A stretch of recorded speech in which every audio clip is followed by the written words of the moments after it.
After taking into consideration the message in a bottle that claimed to be from SS Pacific, this video presents a possible sinking scenario that may have occurred to the paddle steamer. Sinking of SS Pacific, fictional sinking documentary.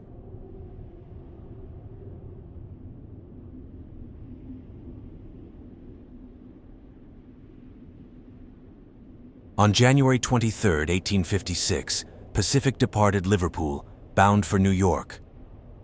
On board Pacific during this voyage were 45 passengers and 141 crew members. Among those on board included Bishop of Hartford Bernard O'Reilly and Chief Engineer Samuel Matthews. Commanding Pacific during this voyage was the 46-year-old Captain Asa Eldridge. 2 years earlier, in 1854, Eldridge had set the transatlantic speed record while commanding the clipper ship Red Jacket.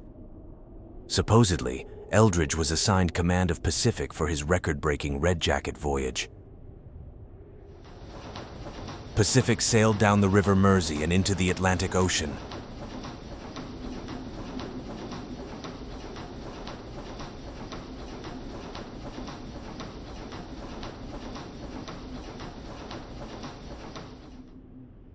For the next few days, Pacific kept steaming uneventfully ahead.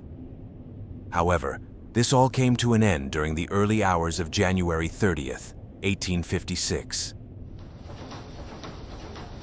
By midnight on January 30th, 1856, Pacific had been traveling through a dense iceberg field. Due to company regulations, Pacific was traveling at full speed. Suddenly, a few minutes past midnight, Pacific's crew spotted an iceberg ahead of the ship. Immediately, Captain Eldridge ordered evasive maneuvers to be conducted at once. Eldridge ordered Chief Engineer Samuel Matthews in the engine room to stop the ship's engines.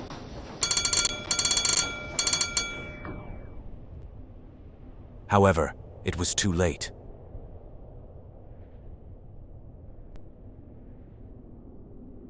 On January 30th, 1856, at around 12:10 a.m., Pacific struck the iceberg along her starboard bow. Upon colliding, Eldridge ordered a damage inspection to be carried out.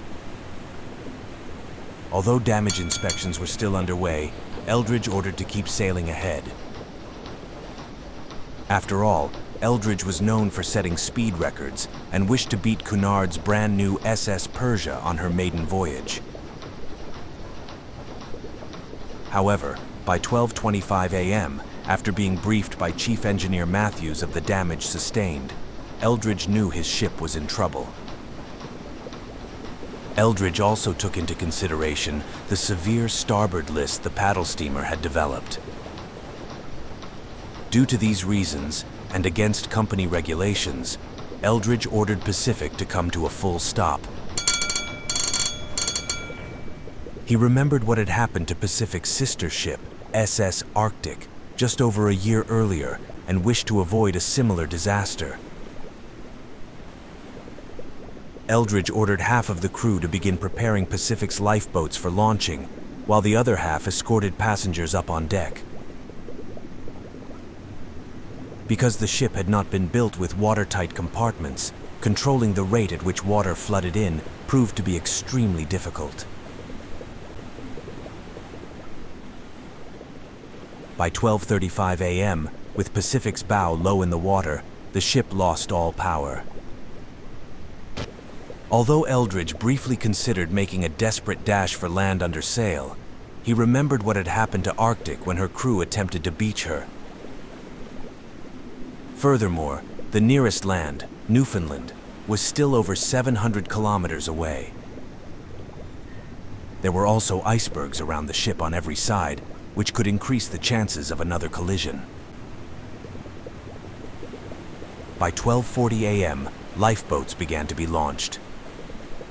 However, due to panic and confusion, some of the ropes holding the lifeboats snapped, spilling their occupants into the freezing North Atlantic water. At 12:42 a.m., Pacific took a sudden lurch forward, and her bow slipped beneath the waves. Knowing that the end was near, passenger William Graham decided to write a message to let the world know what had happened. The message read, "On board the Pacific from Liverpool to New York, ship going down, confusion on board, icebergs around us on every side. I know I cannot escape. I write the cause of our loss that friends may not live in suspense. The finder will please get it published." Graham then signed the letter, sealed it in a bottle, and threw it overboard. Many distressed passengers and crew members gathered around Irish priest Bernard O'Reilly, Bishop of Hartford, as he recited the Lord's Prayer.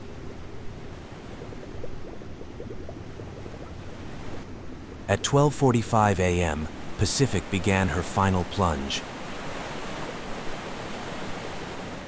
Pieces of decking were violently torn apart from the paddle steamer as she descended.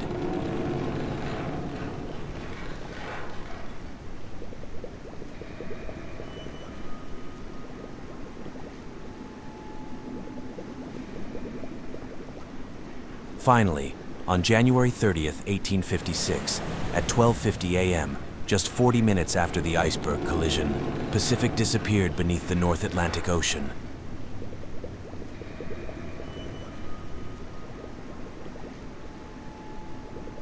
There were no survivors.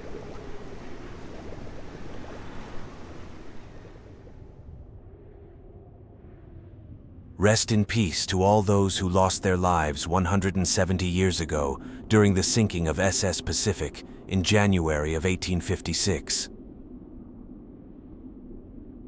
May they never be forgotten.